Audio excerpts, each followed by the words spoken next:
हमने जो हमारे दो कंसल्टेंट लगे संस्थान में, उसके रिगार्डिंग 18 मई को भी इंटीमेशन दिया था। वर्बल हम 4 से 5 बार पूरी कार्यकारिणी के साथ मिल चुके हैं।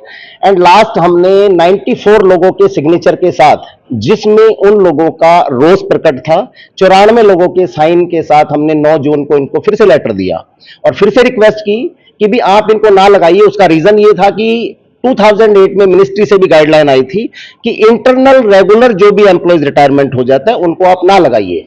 उसके बावजूद उन्होंने लगाया। 96 लोगों का रोष प्रकट किया, 94 लोगों ने, सॉरी। तो वो भी हमने बार बार रिक्वेस्ट करने के बाद फिर भी इन्होंने लगाया।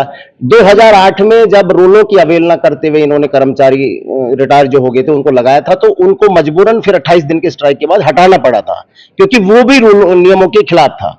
उसके बाद जब हमने बार बार पत्राचार किया, प्रशासन को बताया, प्रशासन ने इधर से उधर करते हुए, मैनिपुलेशन चीजों को करते हुए, कहीं ना कहीं अपने चहेतों को, कहीं ना कहीं अपना स्वार्थ या उनका स्वार्थ, ये तो भगवान जाने, लेकिन ये है कि हम ये कहते हैं कि जो कर्मचारी आपने लगाए हैं वो बहुत ज्यादा सक्षम नहीं है। आपने किस कैपेसिटी में आपने वो क्लरिकल से सुपरिटेंडेंट बने, उन लोगों को आपने लगा दिया, कोई बात नहीं। हम ये कहते हैं आप level 10, at least assistant registrar, deputy registrar, इस तरह की जो पोस्ट के हमारे जो कर्मचारी हैं उनको लगाइए, ताकि हमारे और कर्मचारी भी उनके जो एक्सपीरियंस है, उनकी कार्यशैली है, उनसे लाभान्वित हो। तो हमने बार बार कहने के बावजूद जब सारी अनदेखी की गई, तो मजबूरन हम लोकतांत्रिक तरीके से, शांतिपूर्ण तरीके से, हमारा जो कर्मचारी संघ है उसने जनरल बॉडी मंगलवार को 23 तारीख को जनरल बॉडी कॉल की थी। जनरल बॉडी में ये डिसाइड किया गया था सर्वसम्मति से डिसाइड किया गया था कि भी हम 10:30 से 12:30 डेली धरना प्रदर्शन करेंगे शांतिपूर्ण तरीके से, और उसके बाद अगर सपोज ये नहीं मानते हैं तो उसके बाद हम डेली इसको इवनिंग में भी करेंगे, आगे और पेन डाउन स्ट्राइक भी करेंगे, भूख हड़ताल भी करेंगे। जो भी हमारे लोकतांत्रिक तरीके से अधिकार होते हैं उनको अपनाते हुए हम इनको हटाने के लिए, क्योंकि संस्थान के हित में हम भी चाहते हैं कि सारी चीजें हो, हम भी यहीं से मतलब संस्थान के कर्मचारी हैं, तो हम नहीं चाहते कि संस्थान की बदनामी हो। कहीं ना कहीं हमारा भी इस तरीके से हमेशा ही रहता है कि भी संस्थान तरक्की करे, उसमें सभी कर्मचारीगण बिल्कुल प्रतिबद्धता के साथ काम कर रहे हैं, काम करने के लिए बिल्कुल वो है। लेकिन बार बार रिक्वेस्ट करने के बाद जब हमारे जो प्रशासन है, इसका नेट प्रशासन है, वो नहीं मान रहा, तो हमने फिर ये डिसाइड किया और उसको हम परिपूर्ण तरीके से डिसाइड करके और ये हटवा के रहेंगे। हमारे संस्थान से 2 कर्मचारी रिटायर हुए थे। एक कर्मचारी तो हमारा दिसंबर 24 में रिटायर हुआ था और दूसरा कर्मचारी हमारा अभी अप्रैल 26 में रिटायर हुआ है। एक लेवल 8 से रिटायर हुआ और दूसरा लेवल 6 से रिटायर हुआ। उन दोनों को रिटायरमेंट के उपरांत कंसल्टेंट की 2 पोस्टें निकली यहाँ पर संस्थान में।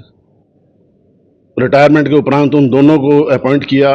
कर्मचारी संघ ने पूरा विरोध किया कि हमारे पूर्व कर्मचारियों को ना संस्थान में लगाया जाए दोबारा, क्योंकि हमारा 2008 में कर्मचारी संघ का एक पारित था केस, उसमें हमने 5 एम्प्लॉयज़ 2008 में लगे थे।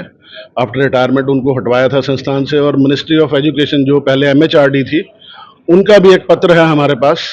उन्होंने भी कहा था भी किसी NIT में भी, ये नहीं कि हमारे NIT कुरुक्षेत्र में, किसी भी NIT में कोई भी रिटायर्ड कर्मचारी को रीएम्प्लॉयमेंट ना दी जाए।